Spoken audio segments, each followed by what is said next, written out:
ನಮ್ಮ ರಾಜ್ಯಾಧ್ಯಕ್ಷರು ಭಾಳ ಕ್ರಿಯಾಶೀಲವಾಗಿ ಎರಡನೇ ಅವಧಿಗೆ ಆಯ್ಕೆ ಆಗಬೇಕಾದ್ರೆ ಸಾಮಾನ್ಯವಾಗಿ ಅಷ್ಟಿಷ್ಟು ಅಲ್ಲ, ಅಂಥ ಒಂದು ಕ್ರಿಯಾಶೀಲವಾಗಿ ತಮ್ಮ ಕೆಲಸ ಕಾರ್ಯಗಳನ್ನು ನಿರ್ವಹಿಸ್ತಾ ಸಂಘದಲ್ಲಿ ಒಂದು ಹೊಸ ಚರಿಷ್ಮವನ್ನು ಇವತ್ತಿನ ದಿನ ಸರ್ಕಾರಿ ನೌಕರರ ಸಂಘ ಇದೆ ಅಂತೇಳಿ ಸರ್ಕಾರಿ ನೌಕರರ ಸಂಘಕ್ಕೆ ಒಂದು ಹೊಸ ಚರಿಷ್ಮವನ್ನು ತಂದು ಕೊಟ್ಟವರಂದರೆ ನಮ್ಮ ರಾಜ್ಯಾಧ್ಯಕ್ಷರಾಗಿರ್ತಕ್ಕಂಥ CS ಷಡಾಕ್ಷರಿ ಅವರು. ಭಾಳ ಏನಾದರೂ ಸೂಕ್ಷ್ಮಗ್ರಾಹಿಗಳು ಕೂಡ ಯಾವುದಾದ್ರೂ ಒಂದು ಸಣ್ಣ ಪುಟ್ಟ ಲೋಪಗಳು ಕೂಡ ಅವರು ಸಹಿಸಿಕೊಳ್ಳದೆ ಅಷ್ಟೇ ಏನಂದರೆ ಶಿಸ್ತುಬದ್ಧವಾಗಿ ಸಂಘಟನೆಯನ್ನು ಮುನ್ನಡೆಸ್ತಾ ಸರ್ಕಾರದ ನೌಕರರ ಬಾಳಲ್ಲಿ ಇತ್ತೀಚೆಗೆ ಏನಂದರೆ ನಾವು ನೋಡ್ತಾ ಇದ್ವಿ, ನಮ್ಮ ರಾಯಚೂರು ಒಂದು ನಗರದಲ್ಲಿ ಭಾಳಷ್ಟು ರಾಯಚೂರು ಅಂತ ಜಿಲ್ಲೆಗಳಲ್ಲಿ ಭಾಳಷ್ಟು ಏನಂದರೆ ಅನಾಮಧೇಯ ಆಗಿರ್ತಕ್ಕಂಥ ದೂರುಗಳು ಏನಂದರೆ ನಮ್ಮನ್ನು ಕಾಡ್ತಾ ಇದೆ. ಅಂಥ ಅನಾಮಧೇಯ ದೂರುಗಳು ಏನಂದರೆ ಬಂದು ಅವರ ಒಂದು ಇಂಕ್ರಿಮೆಂಟ್ಗಳನ್ನು ಕಟ್ಟಾಗ್ತಕ್ಕಂಥದ್ದು ಅಥವಾ ಏನಂದರೆ ಅವರ ಬಡ್ತಿಯನ್ನು ಏನಂದರೆ ತಡೆ ಆಗ್ತಕ್ಕಂಥದ್ದು ಅಥವಾ ಅವರ ಸರ್ವಿಸಲ್ಲಿ ರಿಮಾರ್ಕ್ ಆಗ್ತಕ್ಕಂಥ ಒಂದು ವಿಚಾರಗಳು ಏನಂದರೆ ಮೂಡಿ ಬರ್ತಾ ಇತ್ತು.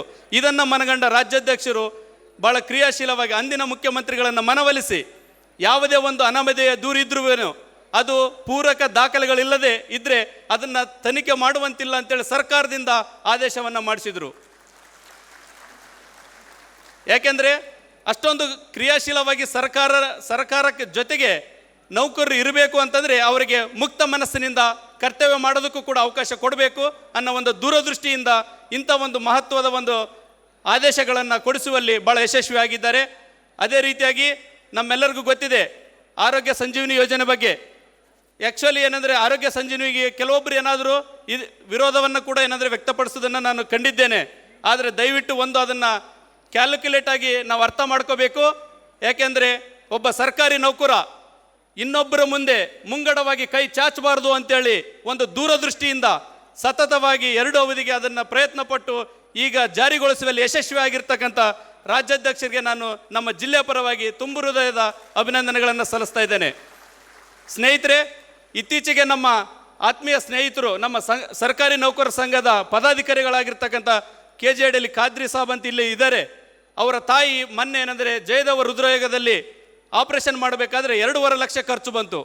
2.5 ಲಕ್ಷವನ್ನು ಉಚಿತವಾಗಿ ಕೇವಲ ಏನಂದರೆ ಎಂಟ್ರಿ ಫೀಸ್ 400 ರೂಪಾಯಿ ಮಾತ್ರ ಎಂಟ್ರಿ ಫೀಸ್ ಕೊಟ್ಟು ಉಚಿತವಾಗಿ ಆಪರೇಷನನ್ನು ಮಾಡ್ಕೊಂಡು ಬಂದರು. ಇಷ್ಟು ಏನಂದರೆ ಸರಳವಾಗಿ ಏನಂದರೆ ಒಬ್ಬ ತಮ್ಮ ಕುಟುಂಬದ ಜೊತೆಗೆ ಸರ್ಕಾರಿ ನೌಕರರ ಯೋಗಕ್ಷೇಮ ಅಷ್ಟೇ ಅಲ್ಲ, ಅವರ ಕುಟುಂಬವ ಯೋಗಕ್ಷೇಮವನ್ನು ಕೂಡ ಏನಂದರೆ ನಮ್ಮ ರಾಜ್ಯಾಧ್ಯಕ್ಷರು ಗಮನದಲ್ಲಿಟ್ಟುಕೊಂಡು ಈ ದೂರದೃಷ್ಟಿಯಿಂದ ಯೋಜನೆಯನ್ನು ಜಾರಿ ಮಾಡಿದ್ದಾರೆ. ನೀವು ಗಮನಿಸಬೇಕು, ನಿಮಗೆ ಪ್ರತಿ ತಿಂಗಳು ಕೇವಲ ಏನಂದರೆ 10,000 ರಿಂದ 12,000 ಖರ್ಚಾಗುತ್ತೆ ಅಥವಾ ಕಟ್ಟಾಗುತ್ತೆ ಅನ್ನೋದನ್ನು ಮಾತ್ರ ಪ್ರತಿ ವರ್ಷಕ್ಕೆ ಕಟ್ಟಾಗುತ್ತೆ ಅಂತೇಳಿ ನೀವು ಗಮನಿಸ್ತಾ ಇದ್ದೀರಿ. ಆದರೆ ಒಬ್ಬ ಸರ್ಕಾರಿ ನೌಕರನ ಒಂದು 2.5 ಲಕ್ಷ ರೂಪಾಯಿಯನ್ನು ಸರ್ಕಾರಕ್ಕೆ ತೀರಿಸಬೇಕಾದ್ರೆ 25 ವರ್ಷ ಏನಂದರೆ ಪಾವತಿ ಮಾಡಬೇಕು. 25 ವರ್ಷ ಪಾವತಿ ಮಾಡಿದಾಗ ಅವನು 2.5 ಲಕ್ಷ ತೀರ್ತದೆ. ಹಾಗೆಯೇ ಎಷ್ಟೋ ಏನಂದರೆ ಆಸ್ಪತ್ರೆಗಳಲ್ಲಿ ಮುಂಗಡವಾಗಿ ಪಾವತಿ ಆದ ನಂತರ ಏನಂದರೆ ವೈದ್ಯಕೀಯ ಮರುಪಾವತಿ ಬಿಲ್ಗಳು ಬರ್ತಾ ಇತ್ತು. ಆದರೆ ಅವೆಲ್ಲವನ್ನು ಬಿಟ್ಟು ಓದ ತಕ್ಷಣವೇ ಯಾರು ಆರೋಗ್ಯ ಸಂಜೀವನಿಯಿಂದ ಡಿಡಕ್ಷನ್ ಆಗಿರ್ತದೆ ಅಂಥವ್ರು ಓದ ತಕ್ಷಣವೇ ಏನಂದರೆ ಅವರಿಗೆ ಉಚಿತವಾಗಿ ಆರೋಗ್ಯ ಸೇವೆಯನ್ನು ಕೊಡಬೇಕು ಅನ್ನೋ ಒಂದು ಮಹತ್ವದ ಒಂದು ಆದೇಶವನ್ನು ಸರ್ಕಾರದಿಂದ ಮಾಡಿಸೋಕ್ಕೆ ಯಶಸ್ವಿಯಾಗಿದ್ದಾರೆ.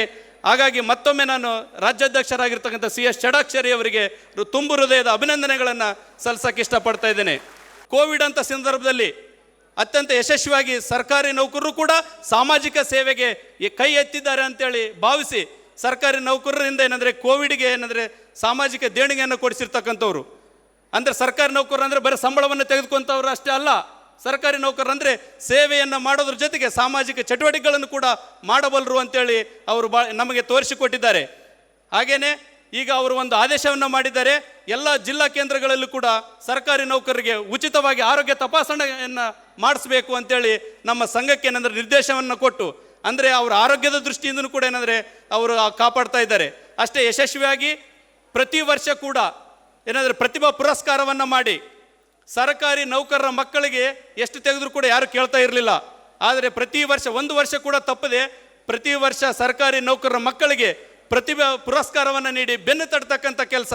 ಅಂದರೆ ನಮ್ಮ ಮಕ್ಕಳು ಕೂಡ ಏನಂದರೆ ಸಾಧನೆ ಮಾಡಬಲ್ಲರು, ಅವರು ಕೂಡ ಏನಾದರೂ ಉನ್ನತ ಹುದ್ದೆಗೆ ಹೋದಾಗ ಸರ್ಕಾರಿ ನೌಕರರ ಸಂಘ ಏನಾದರೂ ನನ್ನ ಬೆನ್ನು ತಟ್ಟಿದೆ ಅಂತೇಳಿ ಗುರುತಿಸಬಲ್ಲರು ಅಂತೇಳಿ ಆ ಮೂಲಕ ಏನಂದರೆ ಪ್ರತಿಭಾ ಪುರಸ್ಕಾರವನ್ನು ಏನಂದರೆ ಭಾಳ ಯಶಸ್ವಿಯಾಗಿ ನಡೆಸ್ಕೊಂಡು ಹೋಗ್ತಾ ಇದ್ದಾರೆ.